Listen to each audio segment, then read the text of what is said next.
Michelle N. Olsen 2721 Nickel Avenue, Crescent City, California 95531 Avila, at mail.com 62656517664 Self-Represented Superior Court of the State of California County of North Butte Christine M.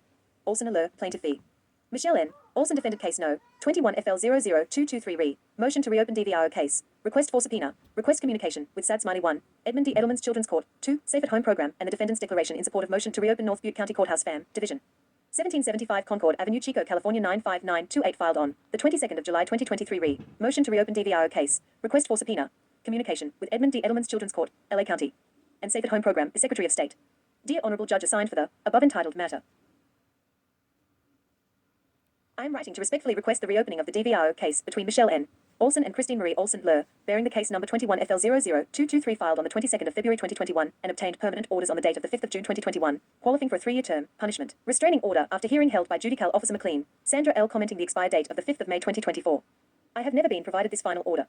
As online it appears the case has been closed on an unknown date, and I believe that there are significant reasons to review and reconsider the DVRO placed against me.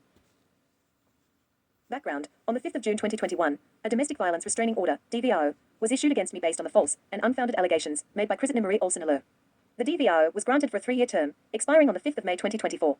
Grounds for reopening: newly discovered evidence. Since the closure of the case, I have obtained new evidence that was not previously available during the initial proceedings. This evidence includes a. Witness statements, affidavits from multiple witnesses, including 1. Aaron Lyons, clinician supervisor of the Butte County Behavioral Health, 2. Paul Tim, and 3.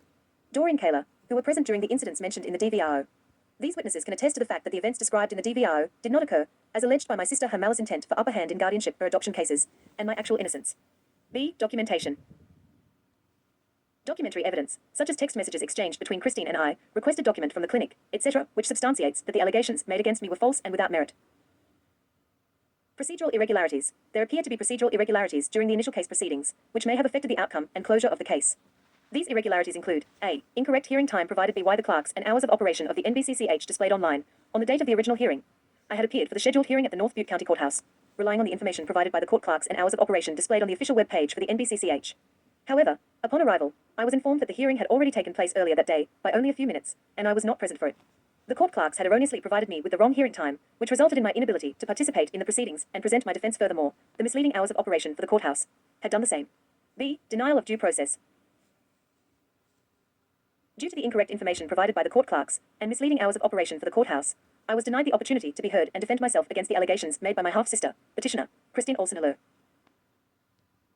Communication with Edmund D. Edelman's Children's Court, LA County. Additionally, I am aware that Christine Olsen Allure has filed a separate case in LA County Court in an attempt to declare my children free for custody. I request the court's permission to communicate with LA County Court to obtain relevant information about the case, as it may impact the DVRO matter, as well as the contested adoption case. Pursuant to California Family Code Section 3027.5, communication with another court is allowed in situations like this, where a party is asserting willful failure to communicate. Communication with the Secretary of State Safe at Home Program. Furthermore, Christine Olsen Allure has fraudulently enrolled in the Safe at Home Program, as administered by the California Secretary of State. I request the court's permission to communicate with the Secretary of State to verify the authenticity of her enrollment and any misrepresentations made therein. Legal remedies sought. If the court grants the reopening of the DVRO case, I am seeking the following legal remedies. Vacate the DVRO, pursuant to California Family Code Section 6345, which allows for the termination of a DVRO if it was issued based on false or insufficient evidence. I request that the court vacates the existing DVRO that was erroneously issued against me. Full hearing. Under California Family Code Section 6340, I am entitled to a full evidentiary hearing to present the new evidence and challenge the allegations made by Christine Olsen Allure. Sanctions. Pursuant to California Family Code Section 6342, if the court determines that Christine Olsen Allure has acted with malice or made false statements to obtain the DVRO, I request that appropriate sanctions be imposed. Request for subpoena. In support of my defense, I respectfully request the issuance of a subpoena for the records of Butte County Mental Health Facility, where Christine Olsen Allure claimed I demanded my children back from staff. Pursuant to California Evidence Code Section 1045, these records are expected to contain relevant communications, appointments, or any interactions involving my sister, myself, and my children. I believe that these records are crucial in providing a comprehensive and accurate understanding of the events in question. Conclusion. In the interest of justice, and to ensure a fair determination of the DVRO matter, I respectfully request that the court grants the reopening of the case. I believe that the new evidence, procedural irregularities, communication with LA County Court, and communication with the Secretary of State regarding the Safe at Home program warrant a fresh examination of the case. Thank you for your attention to this matter. I look forward to the court's response. I declare under the penalty of perjury the foregoing is true and correct. Sincerely, Michelle N. Olsen Defendant in pro persona Michelle N. Olsen 2721 Nickel Avenue, Crescent City, California 95531 Avila, at mail.com 6265651764 Self-represented in the Family Court Division of North Butte County Courthouse. Case name, Christine Olsen versus Michelle Olsen. Case number, 21 FL00223. DVRO filing date, the 22nd of February 2021. DVRO obtained date. The 5th of June 2021 DVRO expiration date. The 5th of May 2024 Judicial Officer, at the time of filing, McLean, Sandra L. Declaration in support of motion to reopen DVRO case and seeking legal remedies I, Michelle N. Olson declare under penalty of perjury and as a party in the above-mentioned case, the following. On the 22nd of February 2021, a domestic violence restraining order at DVRO was unjustly filed and obtained against me by my sister, Christine M. Olson Lur, within the Family Court Division of North Butte County Courthouse. The DVRO was granted for a 3-year term, supposedly valid until the 5th of May 2024. I have never received a final order detailing its provisions. I categorically deny the false and baseless allegations made against me. There was no evidence provided to substantiate the claims made by my sister in her DVRO application. The allegations put forth by her have never been proven, and I firmly believe that they do not warrant the imposition of a restraining order or the restriction of my rights as a parent. On the day of the court hearing, I was given incorrect information regarding the hearing time by the court clerks. I relied on their assurance that the hearing was scheduled for 8:30 a.m. as per the normal court hours of operation. However, upon my arrival, I was informed that the hearing had already taken place earlier, and I was unable to present my defense or challenge the allegations.